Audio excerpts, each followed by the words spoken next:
This is the segment of Medrash Rabba. This is on Parshas Chukas.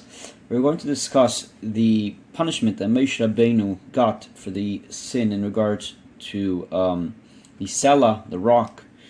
The Torah describes in Perek Chav Pasuk Beis, it says, "Yan le'amantim bi lahakdisheni le'einu b'nei Yisrael," because you didn't have emunah in me, lahakdisheni, to sanctify me in the eyes of Bnei Yisrael. For that reason, they're going to get punished.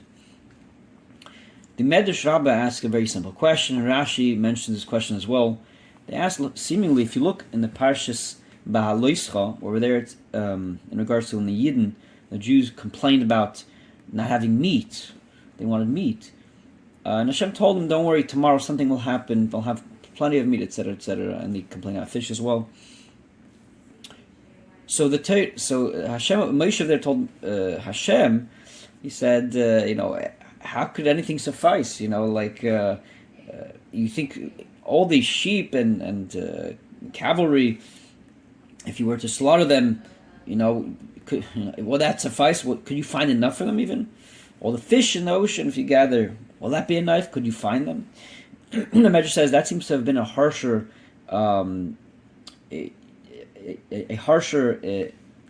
publicity of Moshe's lack of emunah, because over there Moshe seemingly seems to question Hashem's capabilities.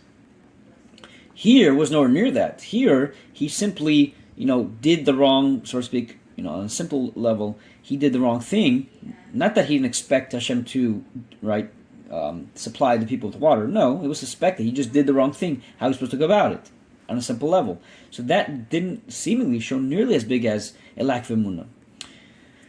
So the Medrash says that this can be understood with a parable. To understand why was this so grave. So the parable that the Medrash brings is in regards to a king. That he had someone who he loved. And they were having a debate, a heated discussion amongst each other. And the words, harsh words were being exchanged. The king, because he loved this person, this guy, he was very lovely to him, the king didn't take it as an offense. He wouldn't take it as an offense because he knows this person, he loves him, and they love each other, and they each mean well. The king knows he means well. It says, but what happened? They had another scenario where they actually had also a similar debate, a similar quarrel. Harsh words were exchanged, except the difference was this was done in front of the king's legions, in front of his the army. So in that scenario, the king made a decree: this guy has to die. What happened? All of a sudden, this guy who he loved so much, they had friendly disagreements, even harsh disagreements, but the king managed to forgive. What happens in this scenario specifically? The king can't forgive. Well, what's different? So the Medrash says that this is what happened in regards to Moshe as well. That in regards to Hashem speaks to Moshe, it's the same scenario. When he spoke to him originally in regards to the meat aspect in the Parshas Bahaloischa, that disagreement, that was done in private between Hashem and Moshe. It wasn't done in public. Here, it seems like it was done in public in front of everybody, this conversation, so to speak. I'm not sure how the people heard it exactly, but they definitely saw what happened, what Moshe did, it was a public event, right? People saw, so to speak, this lack of emunah that happens, even though it might have been quite minute relative to that. And because it happened in public, it was difficult. Now the question is, okay, why does it... Okay, so let's understand the mashal. To understand the nimshal, right, to understand what that means in regards to God, why is it deserved punishment by death? Why in the mashal is it that way? Why is it so important?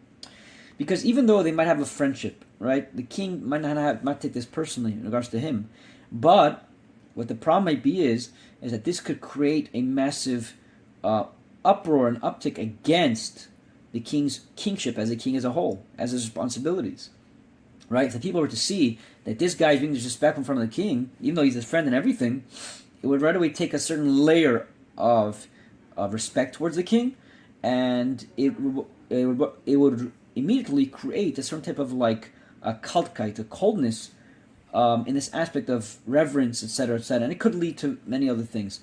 So The same thing here in regards to Kadosh Baruch Hu. Hashem did not want to kill Moshe Rabbeinu. He didn't want to have to do this.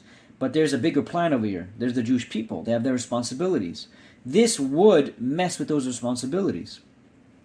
And this could be with Rashi, the way Rashi describes this Medrash. He adds a few words. Rashi says that this actually, it was the purposes for Kiddush Hashem. It could be this is how Rashi perceives Kiddush Hashem. That basically, if something would create a lack of reverence toward the Kadosh Baruch Hu, people would, feel, look, this great guy is doing this kind of thing, must not be so bad to the Kadosh Baruch Hu.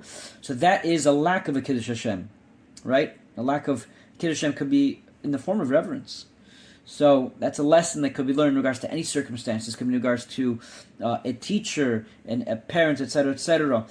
Depending on the scenario, that could actually, in the bigger picture, could cause a massive different effect that could be quite much more substantial and defined. So have a great day, everybody. Let me know what you think about this.